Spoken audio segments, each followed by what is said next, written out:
سلام به عزیزان همراه کانال کافه بیو. امروز میخوایم بریم به عمق یکی از سیاه‌ترین روزهای تاریخ معاصر ایران. میرزا تقی‌خان فراهانی، امیرکبیر، اصلاحگری که جلوی فساد ایستاد و تاوانش رو با خونش داد. این داستان رو نه از کتاب‌های درسی بلکه از زبان 3 نفر از شاهدان عینی میشنویم که برای علم الدوله یا همون خلیل ثقفی پزشک دربار مظفرالدین شاه تعریف کردند و او در قالب یادداشتی در فروردین 1339 برای مجله امید ایران فرستاده. اگه آماده اید بریم برای شرح جزئیات تکان دهنده این ماجرا. 3 شاهد عینی علی اکبر بیک، چاپار دربار، خواجه سربینه و دلاک حمام هستند. امیرکبیر در طول مدت وزارت با اصلاحاتش دست دزدان و فاسدان دربار رو کوتاه کرد. همین باعث شد دشمنان قسم خورده‌ای مثل مهداولیا، مادر شاه، اشراف طرد شده و ایادی انگلیس در کشور نقشه‌های کثیفی برای نابودیش بکشند. ابتدا به شاه تلقین کردند که امیرکبیر قصد کودتا داره. ناصرالدین شاه ابتدا امیرکبیر را به کاشان تبعید کرد. 2 ماه تبعید وی در باغ فین کاشان با تحقیر و آزار محافظان همراه بود. اونا به امیر فحاشی می‌کردند و حتی روی سرش زباله می‌ریختند. امیر از ترس مسمومیت جز تخم مرغ و غذای مطمئن چیز دیگه‌ای نمی‌خورد. اما نقشه شومی که برای او کشیده بودند خیلی فجیع‌تر بود. رفتار همسر امیر عزت‌الدوله، تنها خواهر تنی شاه، فوق‌العاده شجاعانه بود. وقتی که امیر تبعید شد، او خودش رو سپر بلای شوهرش قرار داد و با امیر به کاشان رفت. او حتی 1 ساعت همسر خودش رو تنها نمیذاشت. داستان از زبان علی اکبر بیک، چاپار دولتی شروع میشه. او تصادفاً اون روز برای گرفتن جواب نامه‌های مهداولیا در فین بود. صبح زود علی اکبر بیک از دور 5 سوار رو دید که نقاب زده و با چفیه خودشون رو شبیه عرب‌ها کرده بودند. تنها چشم‌هاشون پیدا بود. یکی از سوارها که کسی نبود جز حاج علی خان فراشباشی، فرمانده اعدام، به علی اکبر گفت امیر کجاست؟ چاپار پاسخ داد حمام. بسیار خوب، راه بیفت با هم برویم آنجا. حاج علی خان و یکی از سواران به همراه علی اکبر بیک وارد رختکن شدند. اونجا حاج علی خان و اون سوار علی اکبر بیک و خواجه سربینه رو تهدید کردند که اگه کمترین حرکت یا صدایی بکنید کشته میشید. حالا مرگ پشت در حمام ایستاده و 2 نفر از شاهدان از ترس زهره ترک شدند.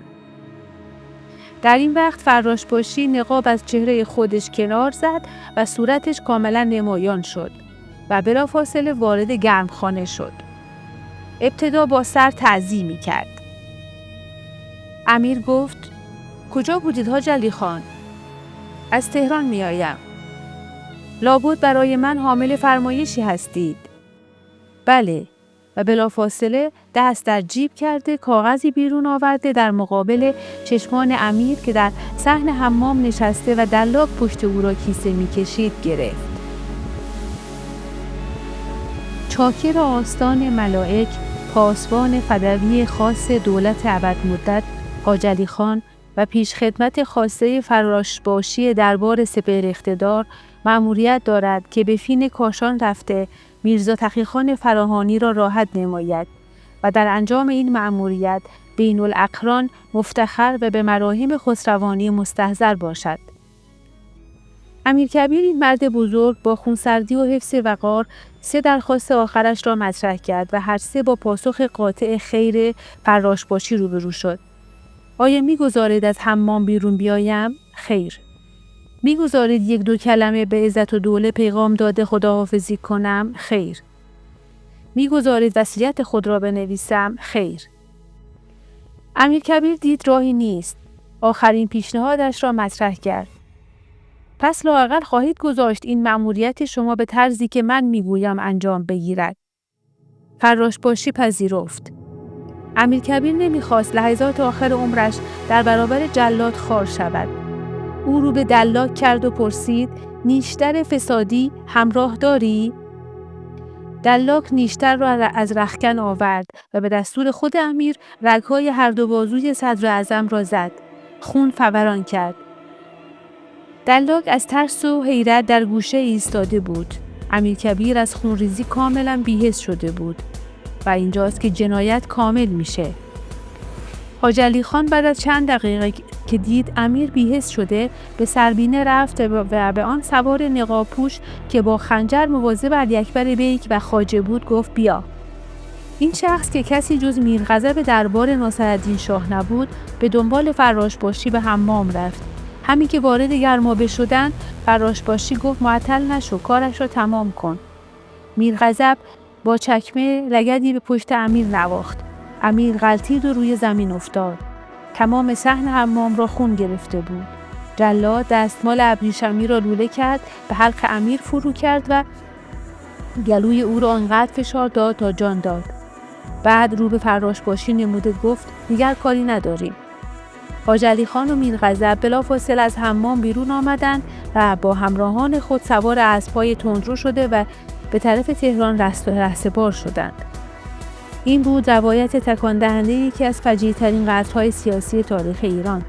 امیرکبیر حتی در لحظه مرگ هم با انتخاب روش قتلش تلاش کرد تا عزت و وقارش رو حفظ کنه. به نظر شما اگر امیرکبیر زنده میموند سرنوشت ایران چه میشد؟ آیا این قتل مسیر تاریخ ایران رو تغییر داد؟ نظرتون رو تو کامنت ها برام بنویسید. این ویدیو رو برای دوستاتون که عاشق تاریخ هستن ارسال کنید. لایک و سابسکرایب یادتون نره تا هیچ وقت از حقایق پنهان تاریخ غافل نمونید. تا ویدیوی بعد در پناه حق.